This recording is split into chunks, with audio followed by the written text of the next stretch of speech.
Welcome to Healing the Spirit, a space where we awaken our creativity, deepen our connections, and remember who we are through the lens of astrology, archetypes, and art making. I'm your host, Jonathan Coe.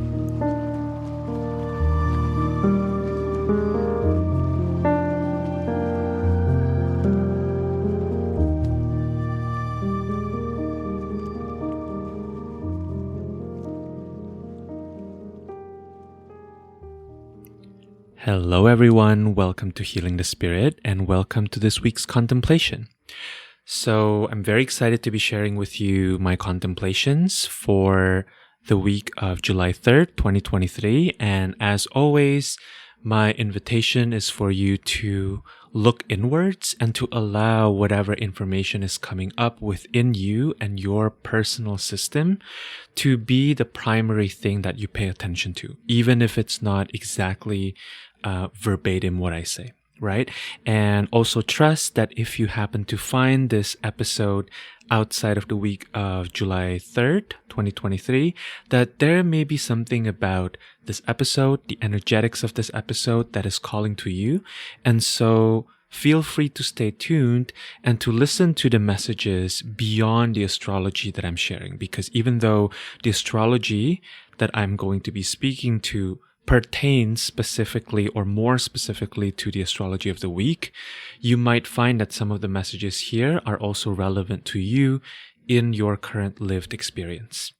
All right, so moving on to the overview of the astrology of the week ahead.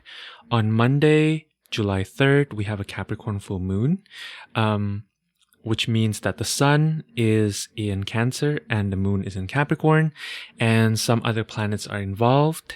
The moon will be opposite Mercury in Cancer, and it will also be in a trine to Jupiter and Taurus, right? And it's also worth mentioning that the moon in Capricorn answers to Saturn in Pisces, and the sun answers to the moon. On Friday, the 7th, so we have a pretty quiet week after that, lots of time to integrate the full moon. On Friday, the 7th, Mercury in Cancer will sextile Uranus and Taurus. And on Sunday, the 9th, Mercury in Cancer will trine Neptune, which is currently retrograde in Pisces. And so some of the words that are coming up for me as I was contemplating the energy and the astrology of the coming week are the words, the joy of execution and the joy of earthly beginnings. I was seeing this image of putting down a stick into the ground and that satisfaction that we can get from seeing how the ground shift in relationship to us and our actions. It's making me think about how planting seeds is really a form of changing the earth, right? There's an interconnectedness of our efforts as humans and the efforts of Earth in terms of the mutual nourishing of us and the Earth, right? We are not really separate from the Earth. We are the Earth. And also the Earth's body is a separate entity than ours, right? And so this collaboration and interpenetration as the nature of life are some themes that I think will come through specifically with this Capricorn full moon. Another image that I was also contemplating, reflecting on, is that of an architect who has created this gorgeous blueprint, right, for a structure, for a building that they want to create, and is now looking around, trying to find the right people, the right resources, creating the timeline, right, in order to build the structure that they've envisioned. And this is making me think specifically about how the last new moon that we had was actually in Gemini, right, which is an air sign and it's a mutable sign. And so this full moon in Capricorn may bring awareness of the gap between Gemini, right, which is associated with our ideas, the inspiration we receive, the pieces of information that floats around us, and Capricorn, right, which is associated with the earthly structures that are needed so that things can become manifest, right? Things can take hold, And simultaneously, Capricorn, I think, also relates to the earthly structures that can last beyond the usefulness of the operations that take place within the structure itself, right? So to make this a little bit less abstract, within the human body, Gemini is often associated with body parts like the hands, right? Or the lungs. These are the body parts that are creative in nature, right? They create something. The hands create writings, right? The lungs create breath. And so these are the body parts that kind of take in life itself or facilitates aliveness. And, it does so through some sort of production, right? That also, again, signals our aliveness. Whereas Capricorn is associated with the teeth and the bones, right? The parts that delineate us, the parts that show our limits, the parts that create the unique shapes of our bodies, right? That hold us up. So on a personal level, this may be a time where we are really aware, or we become really aware of all the ideas that we have the capacity to be inhabited by, all the ideas we have the capacity to entertain, and perhaps also the lack of structure or the sufficiency of the structure that we need in order to be able to successfully birth these ideas into the plane of reality, right? So if there's any medicine that I think this full moon will bring specifically, is that it is to open us up to the awareness, to the embodiment, the realizations of all of the shifts that are possible when we deeply engage with the foundations of our beings. So what do I mean by that, right? Well, when we look at the structures of our lives, when we look at the ways that we hold ourselves up, maybe our homes, maybe our bank accounts, maybe our routines, the bones of our daily existence, right? We'll start to see that what we rely on within our reality are not to be taken for granted, right? That these structures have a certain intelligence to them, and the design of the structure can dictate what happens within the structure. So I want to use a relatively, I think, neutral example, right? Let's say there's one reality where I wake up at 5 a.m. every day, right? And then there's another alternate reality where I wake up at 2 p.m. every day, right? The reality is just the simple and basic fact of what time I wake up will probably mean that I end up having very different experiences within these two planes of reality, right? We as humans, especially modern humans, we like to obsess over this idea of what are our personalities, right? I mean, if you're into astrology, on some level, I am assuming that you are also into this, right? That you like to think about what are my personalities? How do I define myself? And I want to be clear that I don't think that the idea or the concept of personality is wrong. I think it's definitely at least a very valid lived experience, right? However, I do think that often focusing on personalities can downplay the massively important role of our environments and the pathways that we've created to interact with our environments in terms of shaping our experience, right? That you might find, I think a lot of people have this experience where you may be finding yourself a very different person than you were when you were 17 and you were in high school, right? Versus when you are in your early 20s and you're in college and you have a different set of friends. You live in a different city, right? Or a different college town.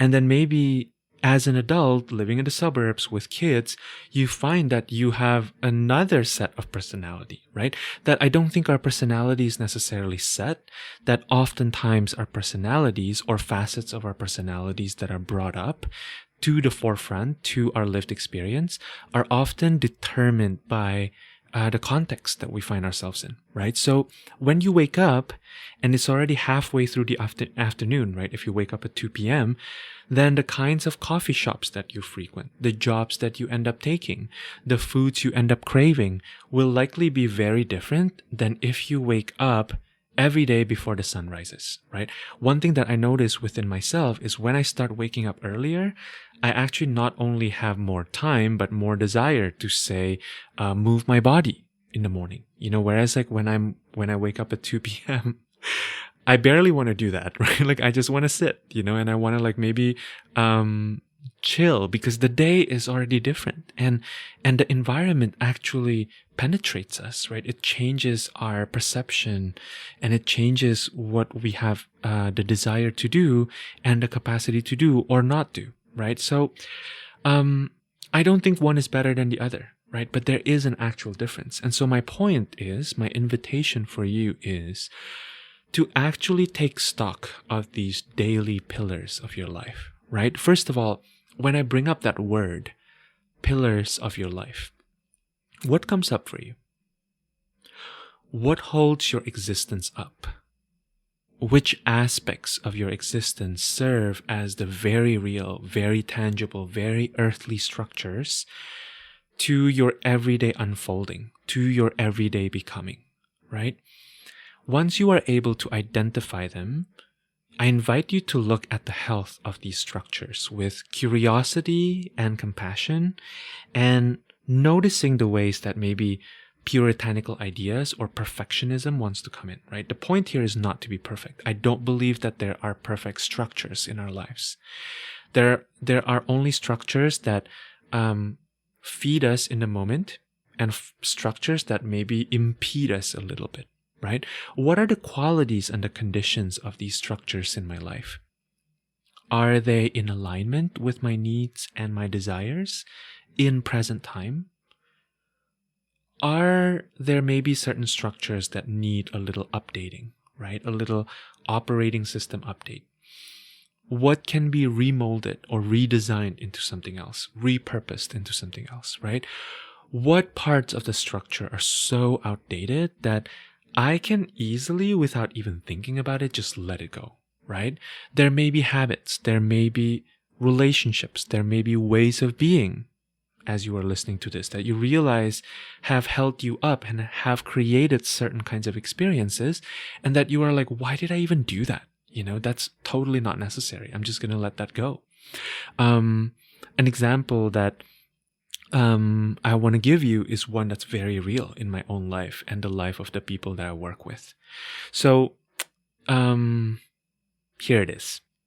For those of us who are really in tune with the flow of life, right? And with the flow of reality, maybe even with the flow of our intuition, the idea of creating structures in our lives can feel really restricting, right? And yes, overly rigid structures can be very suffocating. That's very true, right? However, lack of structure can also start to feel really suffocating. And I want to also remind you here, by the way, that lack of structure is also structure, right? It's also a kind of structural pattern in and of itself. You are just deciding to do a random pattern rather than a pattern that can be clearly defined, right? And clearly explained. So until maybe about 6 or 8 months ago, right? I never really used Google Calendar. I always used to have this, I had all kinds of excuses, right? Like I prefer to write things down. I prefer to use my hands. I like the manualness of my planner. And I'm not belittling those preferences, right? But what I started noticing is that they don't really work for me. Plain and simple, right? I started missing meetings. I started forgetting things. I started to get really stressed about forgetting things and missing meetings. And that also feels really hard, right? So, my birth chart has a lot of Virgo and a lot of Capricorn. And when things kind of slip by me, it can be really hard for me to be compassionate with myself. And yes, there's a whole other discussion, which we can get into later, about me learning to be more compassionate with myself, right? Letting things go a little bit. Yes, I am aware that that can be an area of work, an area of greater spaciousness for me, right? And also, here's a big realization that I had. What if I just put it into my Google Calendar, right? Literally, I barely know anybody who doesn't have a Gmail account anymore. Most of us have a Gmail account. And we're walking around with our phones, like we're literally attached to our phones all the time, right? Why do I resist actually putting things into Google Calendar and letting myself see my whole schedule? Especially when things just pop up right on my phone, it's really nice. And I get to make a choice. Like, do I want to go to this thing or not? And here's what started happening after I started doing this. I started to sleep a little better because I don't have to wake up in the middle of the night worrying that I forgot to do something or forgot an important meeting. I started to be able to enjoy my time with friends because I know exactly what my next appointment is. So I can actually, when I'm interacting with friends, I can allow myself to fully melt within that interaction, right? To focus on connecting from my heart rather than, dealing with this voice in the back of my head that's, quietly panicking about whether I'm forgetting anything, right? So I want to be very clear here. I am not sponsored by Google, right? I'm not a Google employee. I'm not sponsored by Google. My point is not to kind of proselytize you into using Google Calendar. My point is that, listen, being alive as a human living in the 21st century in 2023 can be really fucking rough, right? We are looking at climate collapse in various forms that is showing up in our lives, right? We are looking at a lot of economic uncertainties. We are looking at real problems within our social fabric. However, you know what's not a problem? Missing meetings, They really shouldn't be a problem because guess what? If you're listening to this, you have access to these digital tools. Most of them are free, right? And so I think it makes sense that we live in a world as analog beings, that we resist technology sometimes, right? And I see the point of this. I see and I honor the concerns.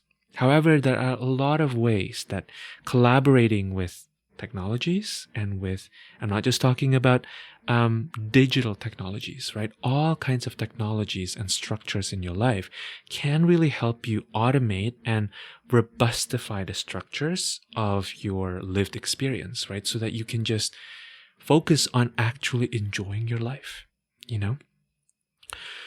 So my invitation is for you to really let your life be a little easier by spending a little bit of extra time looking at these structures in your life, right? During this full moon. The full moon is a time of full illumination, right? When we think about the ancients didn't always have access to artificial light. And so the full moon is really a time where everybody can be outside, everybody can be out and about, and shapes can be seen, right? The night is not completely dark. And so this is a really good time for us to be looking at the basement of our being, right? What is within my psyche? What is maybe preventing me from having some of these structures, So my invitation is for you to really kind of think about, here's something I will say, right? Like I mentioned, this is not about having a perfect structure. I don't think that exists, right? And what is a perfect structure now, continued with a dogmatic spirit, will likely become obsolete and become an obstruction later on, right? So this is not about having a perfect structure. However, a question I like to consider is, what is the minimum viable structure that I need in order to feel safe and to enjoy the flow of whatever it is that my heart wants to do, right? And you can think about this too. What is that minimum structure, and is that structure in place? Is that structure healthy? Is that structure in present time? And then the next big important question, we've been spending a lot of time and energy looking at the Capricorn side of reality, right? And now let's look at the Cancer side of things. What is at the heart of some of my resistance in creating these structures, right? Cancer is a water sign. Water is here to help us yield and shift the hardness of the earth, right? When the earth gets too hard, when the earth gets too unwieldy, water can really help soften the earth, right? Water and earth actually collaborate together to create the necessary balance between structure and flow, because both structure and flow are actually necessary to creating life, right? This is something that I notice a lot being in many spiritual circles, where we can be a little bit too obsessed about flow, which makes a lot of sense because in our collective, we've been taught that we're so focused on structure, and often we're focused on the wrong kind of structure, right? We're focused on, the general collective can be so focused on the kinds of structure that simply satisfies the mental need for structure, but doesn't really give a lot of nourishment towards the part of us that wants to achieve something bigger, something more expansive than that structure itself, right? And so it makes a lot of sense that we talk about reclaiming flow a lot within our spiritual practices. However, I think what I find so enticing and so wise about the energy, about the archetype of Cancer, is that in its most expansive expression, Cancer understands that the magic of life can't be born if there weren't sufficient protection, right? To allow life to take enough shape, to have enough nutrients, to have enough structure before being sent out into the wild, right? Cancer understands that the act of giving life to something is sacred, and what's sacred is often also precarious, right? Therefore, sufficient support and nourishment are not really indulgences, right? They're necessary. So it's important to really consider the question of, what do I need to make me feel safe in order to be able to make the changes necessary to the structure of my life when that change is actually called for, right? This is so interesting because I've been thinking a lot about the idea of feeling safety. I think a lot of the times it's easy for us to have this more critical voice that says, oh, I like to procrastinate, right? Or I am just not good at doing certain structural things or making certain tangible changes in my life, right? It's easy for us to latch onto that narrative because in some ways it helps us stay safe, right? There's something very safe about feeling the helplessness or of like, oh, I'm just not good at something, right? Like that's so easy, for us to be like, oh, I'm just not good at something, right? Therefore, I don't need to look at this. But I think what I would like to invite you into is to consider the possibility that the things that you think you're just not good at, right? Sometimes that's true. And some other times that's actually coming from resistance of your own true power. There's a part of you that knows you're really powerful at doing something. You can be really good at doing this if you let yourself have that experience of being really good at something. And yet it's so much easier sometimes to just be like, oh, I don't know, I can't do this, right? So I think it's important to think about the bridge, right? Like, how can we bridge this experience of feeling like, oh, I'm just not good at this, into like actually having some level of facility, having some level of skillfulness around this?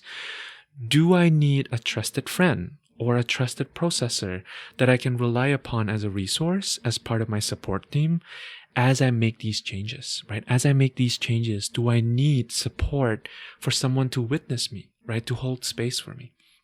Do I need to actually put things in my calendar so that I actually know that I have the time and that I will do the things that actually matter to me, right?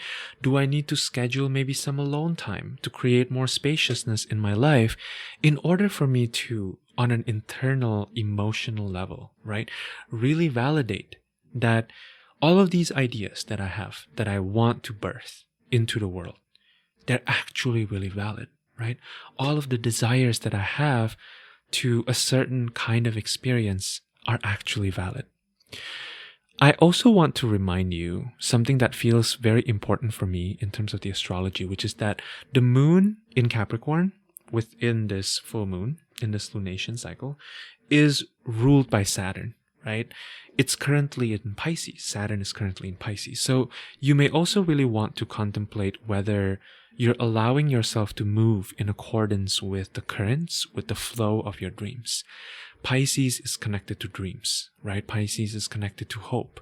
It's traditionally ruled by Jupiter, right? And so Saturn in Pisces, I think, can serve as an invitation, a prodding, a call towards looking at whether the structure of our lives are actually supportive to the bigger picture, right? The bigger dreams. The tangibility of our dreams are very valid, right? And so often in the collective, in the society that we live in, it's often invalidated because we see the dream realm itself as states that are not real, right? Like, think about it. You are dreaming every night, right? You dream, if you are the kind of person who sleeps 8 hours a day, which, if that's you, I totally envy you.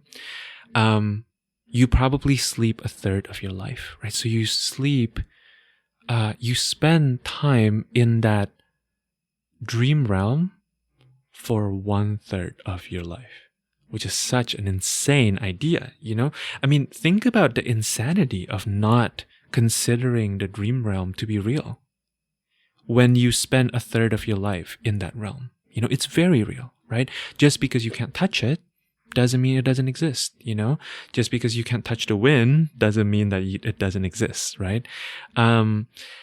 Capricorn is also, I think, a sign that's really interesting to consider here because if you are familiar with the symbology of astrology, Capricorn is represented by the sea goat, right? And so it's this really interesting animal that is able to climb up the mountain and also go down into the depths of the ocean, right? And Capricorn is actually a mythical creature. We don't have, I've never actually seen a sea goat. Maybe you have, but I've never seen a sea goat in like real, in intangible, with my ocular vision, right? I've never seen one. And so there is something, I think, very magical about the energy of Capricorn, because Capricorn is able to navigate that liminal space of the dream realm and the physical realm. And I really see Capricorn as like this, almost this like carrier, right? Almost this chariot that's able to move from one state to another, And Capricorn is associated with structure because structure is what we need in order to make tangible the dreams that we have, right? The things that we see in the imaginal realm. So hard work has a really bad reputation for good reasons, because I think hard work is a tool that has been used by oppressive systems to make us do the things that we don't want to do, right? Hard work has been used as a way to control our animal nature, right? Which is the truest part of who we are. But I think this week may invite in a little more of what on the outside looks like hard work, right? So here's I think a question that is worth pondering upon, right? When do we know that our efforts are actually coming from a space of authenticity and deep alignment rather than hard work for the sake of hard work, right? Or hard work that is driven by conditioning that actually ultimately doesn't serve our dream self, right? I think the key here is not to resist doing the hard work. I think hard work is really part of being alive as humans, you know? The key is really to question, where is this coming from, right? Is this feeling in alignment with who I am right now and where I want to go? So I want to share something from my own practice. I've been really thinking about, what does it mean to be really honest with myself about the underlying energetics of my action, right? What is the frequency behind the thing that I'm about to take action on, right? And my invitation is for you to just take a little bit of extra time. Like, don't indulge in this, right? Don't feel like you need to take 3 days to like check in with your motivation and go down into your deepest crevices of your unconscious in order to understand your underlying motivation, right? That's not really necessary. I think it's just about having a little bit of extra space, right, to feel into this. I'm a very mutable person, so I tend to like to improvise throughout the day, right? It's very rare for me that I wake up and I'm like, okay, this is what I do at 9 o'clock, this is what I do at 12 o'clock, this is what I do at 5 o'clock, right? Very, very rare. Oftentimes, it feels very important for me to know that I can have a little bit of flexibility throughout the day, right? Otherwise, what I've found over time in experimenting with a lot of different ways of organizing my day is that my system just kind of collapsed into almost like this teenage angst, or this teenage acting out energy of like, I don't want to do anything, right? However, if I'm really honest with myself, sometimes the thing that I think I want to do isn't really the thing that moves me towards my actual dreams. So it's really easy for me to think, for example, oh, I haven't done my morning pages, so I'm just going to sit for the next 45 minutes and do that, right? And I think on a mental level, this is a great idea, right? I mean, Julia Cameron says to do it. You know, who am I to say I shouldn't do my morning pages?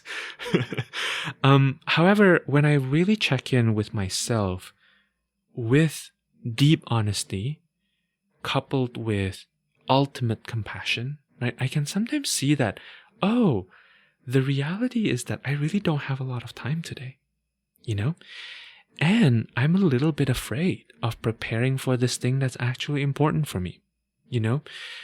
For example, maybe like recording this contemplation, right? Or maybe sitting for a silent meditation for 45 minutes instead of doing my morning pages in order to really clear out my system from unhelpful mental chatter. Right?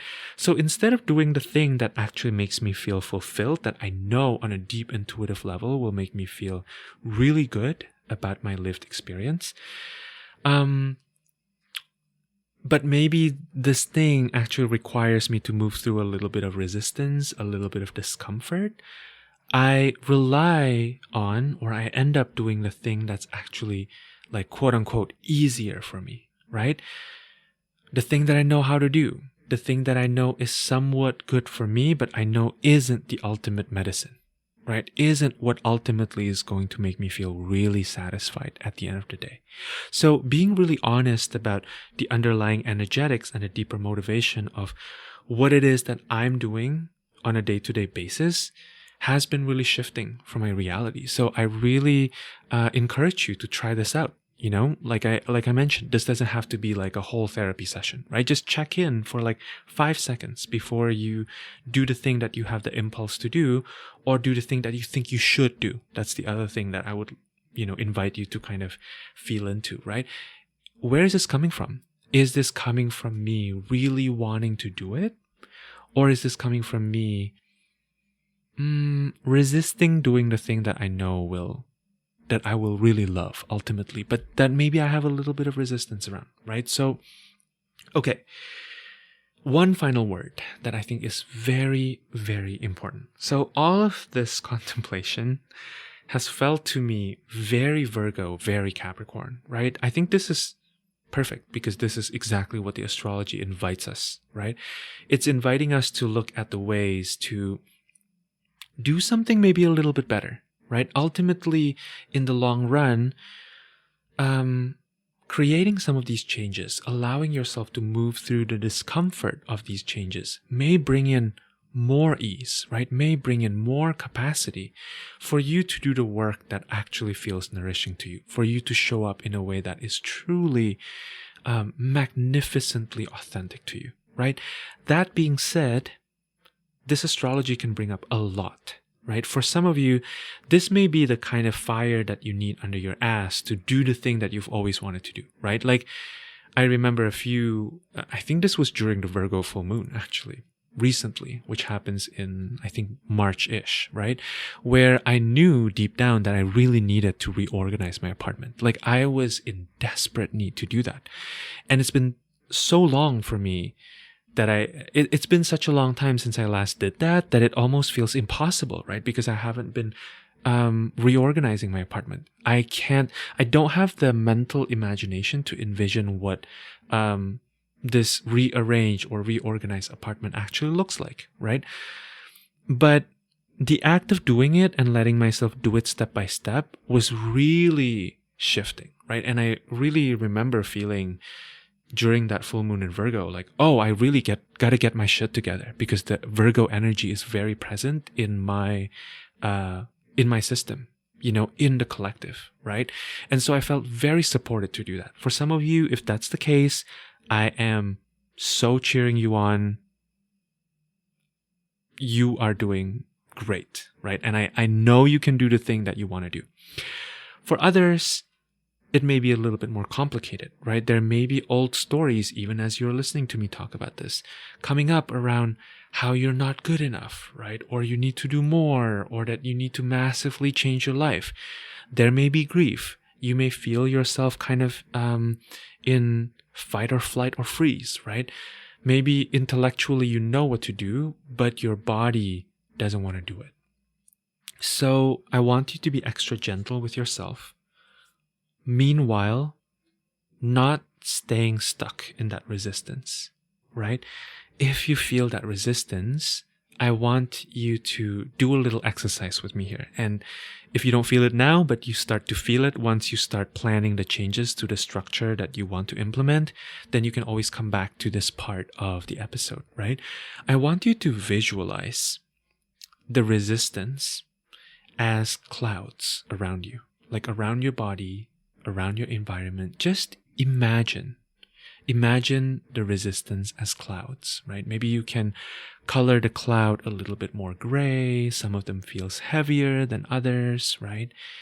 I want you to just notice these clouds. And then I want you to imagine a box outside of your own personal field. Like, maybe I like to imagine this box at the courtyard in front of my apartment, right? Or maybe you imagine it in the next neighborhood over, whatever feels good to you, right? And then I want you to put all of those clouds of resistance into that box. Just imagine them going into that box, right? And then close that box once that's finished. And then allow that box to explode into a million little confetti, right? Like the most celebratory, over the top, like crashing the piñata kind of confetti, right? And just notice how you feel about taking all of these clouds of resistance, putting it into a box outside of your field, and then blowing it up into a million little pieces of confetti. Notice how you feel in your body. And if you feel like there's something to integrate, within that resistance, there's still something for you to learn, right? From that stuckness, maybe from a little bit of that shame. I want you to ask your spiritual guide, or the universe, or reality, or whatever you want to call it, right? To bring back any and all energies that are actually authentic to you back into your field, back into your space, in whatever ways make sense to you at this moment.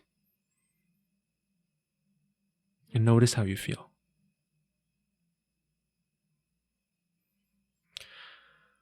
So this is a really good practice for when you notice resistance coming up, right?